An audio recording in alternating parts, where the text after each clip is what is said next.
할렐루야. 오늘도 하나님의 크신 은혜와 축복이 함께 하시길 주님의 이름으로 축원합니다. 엘리야의 네 번째 변론 가운데 엘리야는 우리가 하나님께서 우리로 하여금 고난을 주실 때 그 고난을 통해서 자기 자신을 알고 또 하나님의 말씀을 듣게 되고 그가 하나님 말씀대로 순종함으로 인하여서 하나님이 예비하신 그 회복되는 그와 같은 길이 들어가게 된다는 사실입니다.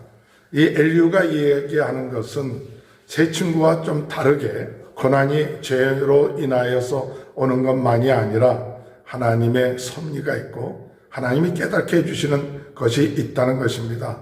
물론 이욥이 완전한 의인은 아니죠. 그러나 이와 같이 심한 심판을 받을 만한 그런 죄인은 아니다라고 얘기하죠. 누구나 하나님 앞에 완전한 의인이라고 이야기할 수 있는 사람은 아무도 없을 것입니다. 그러나 의인인데도 불구하고 우리가 고난이 올 때는 거기에 하나님의 계획이 있고 하나님의 뜻이 있다 이거죠.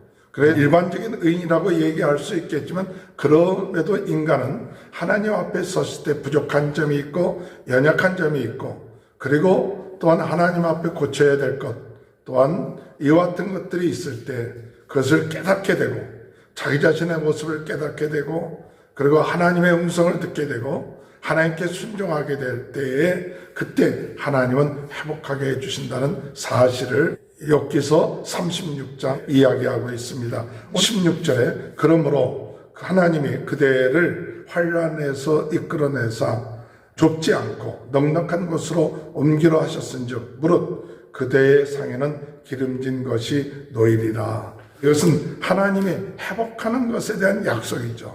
그래서 좁은 곳에서 참 힘든 곳에서부터 하나님이 이제 넉넉한 곳으로 옮겨주시고 그리고 너희 상에는 기름진 것으로 놓이리라. 하나님께서 이런 고난을 통하여 회복하게 해주시는 그와 같은 놀라운 그런 약속의 말씀을 엘리야를 통해서 말씀하고 있다는 사실입니다. 오늘 여러분 이 약속을 믿으시길 바랍니다. 오늘 우리의 삶 가운데 지금은 고난이 있지만은 나중에 하나님이 넉넉하게 하시고 또한 기름진 것으로 우리에게 상을 베풀어 주시는 그와 같은 놀라운 은혜. 그래서 시편의 다윗은 고백하길 내가 사망의 음침한 골짜기를 다닐지라도 해를 두려워하지 아니한 것은 여호와께서 나와 함께 하시다. 하나님께서 난수의 앞에서 나에게 상을 베풀어 주시는 그와 같은 약속의 말씀이 있었던 것처럼 사망의 음침한 골짜기라고 얘기할 수 있는 것은 바로 고난이라고 얘기할 수 있죠. 그런 고난 가운데 있다 할지라도 하나님은 함께 하셔서 우리를 그 좁은 곳에서부터 나와서 넉넉한 곳으로 기름진 곳으로 우리에게 상을 베풀어 주시는 그와 같은 놀라운 약속의 말씀. 오늘 우리가 그 약속의 소망을 바라보면서 하나님의 말씀을 듣고 순종하면서 나갈 수 있는 귀한 은혜가 함께 하시길 주님의 이름으로 축원합니다. 그렇기 때문에 엘리야는 이와 같은 사실을 믿기 때문에 우리가 더 이런 고난 가운데 있을 때 낙심하지 마라. 죄짓지 마라. 또 고난 가운데 원망하고 불평하지 마라. 그렇게 이야기하고 있습니다. 17절에 보면 이제는 악인의 받을 벌이 그대에게 가득하였고 심판과 정의가 그대를 잡았나니 그대는 분노하지 않도록 조심하며. 이 약속이 있지만 아직 너에게는 그 고난이 아직까지 남아있는데 그것으로 인하여 분노하지 마라. 오늘 여러분 고난이 있을 때 우리는 분노하기가 쉽고 예민해지기가 쉽습니다. 이럴 때일수록 오늘 우리는 어떤 마음을 가져야 하냐. 이 고난이 올 때 이 약속을 바라보고 분노하지 않도록 그리고 하나님 우리 마음을 다스려 주시옵소서.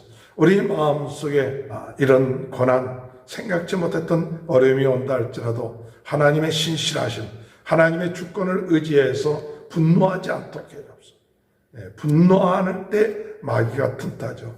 우리 마음속에 분을 품지 말고 분노에 속지 아니하는 그 분노라는 것은 내가 왜 이런 고난을 받아야 되느냐 하는 그런 마음이 있을 때 분노가 생기는 거죠. 내가 이만큼 열심히 했는데 이렇게 하나님의 뜻 가운데 살았는데, 내가 의롭게 사는데 왜 나에게 이런 고난이 있습니까? 이런 마음이 들면 분노가 생기죠.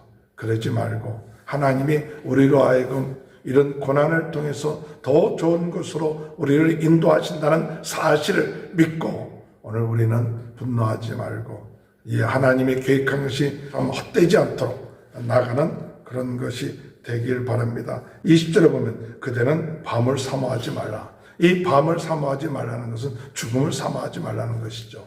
그래서 이 고통과 어려움이 올 때 차라리 죽었으면 좋지 않겠느냐, 이 같은 어리석은 이야기를 하는데, 그것은 참된 하나님의 주권과 그 계획을 깨닫지 못하는 어리석은 자의 말이죠. 그래서 악으로 치지 말고 오직 이 고난을 잘 감당하면서 나가는 그와 같은 삶을 살라고 말씀하고 있습니다. 그러면서 무엇을 하느냐, 이 엘리야는 하나님의 권능, 하나님의 행하신 것을 바라보면서 하나님의 행하신 일을 찬양하고 높이라고 얘기합니다. 34절에 볼 것 같으면 그대는 하나님께서 하신 일을 기억하고 높이라. 잊지 말지어다 인생이 그의 일을 찬송하였느니라. 이런 고난 가운데 있을 때 하나님이 행하셨던 그 일들을 어떻게 하느냐, 그것을 기억하고 하나님을 찬송하라.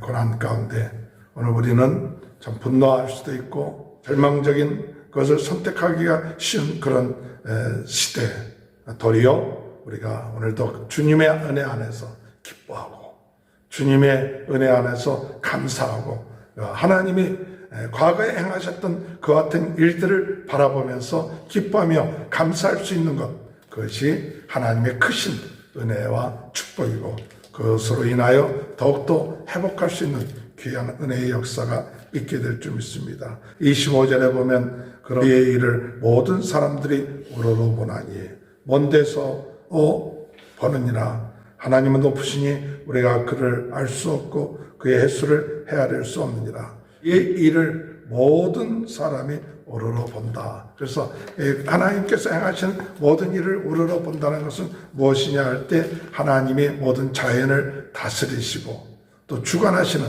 그리고 모든 것을 이끄시는 그 같은 하나님을 깨닫게 되고 찬양하게 된다는 사실에, 그래서 비를 내리시고 또 번개를 내시고 모든 자연의 것을 주관하시는 하나님, 그 하나님은 창조주가 되시고 그 하나님은 모든 것을 주관하시는 분이시기 때문에 그 하나님을 기억하고 그 하나님이 하시는 일들을 생각하면서 지금 고난 가운데 있다 할지라도 원망하고 불평하지 말고 하나님께서 그 고난을 통하여 하나님의 말씀에 귀를 기울이게 되고 순종하게 되고 그리고 회복되는 그 같은 축복이 있음을 믿고 나가라고 말씀합니다.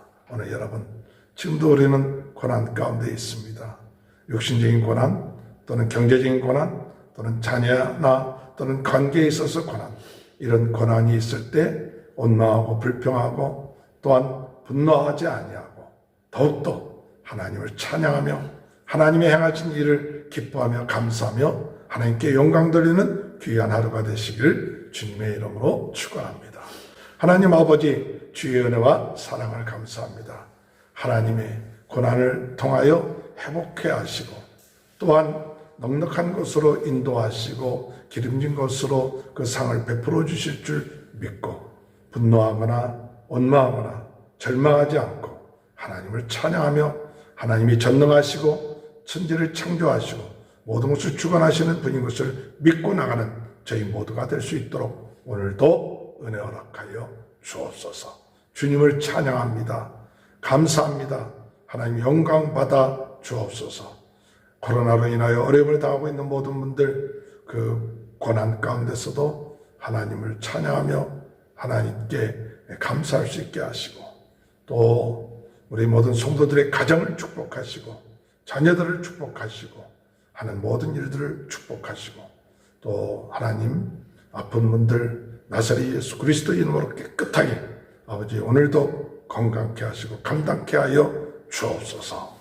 지금은 우리 주 예수 그리스도의 은혜와 하나님 아버지의 극전하신 사랑하심과 성령의 감동 감화 내주 교통하신 역사가 고난 가운데 하나님의 행하신 일을 생각하며 기뻐하며 감사하며 하나님께 찬양하는 귀한 축복이 지금부터 영원토록 함께하여 주시옵기를 간절히 축원하옵나이다. 아멘.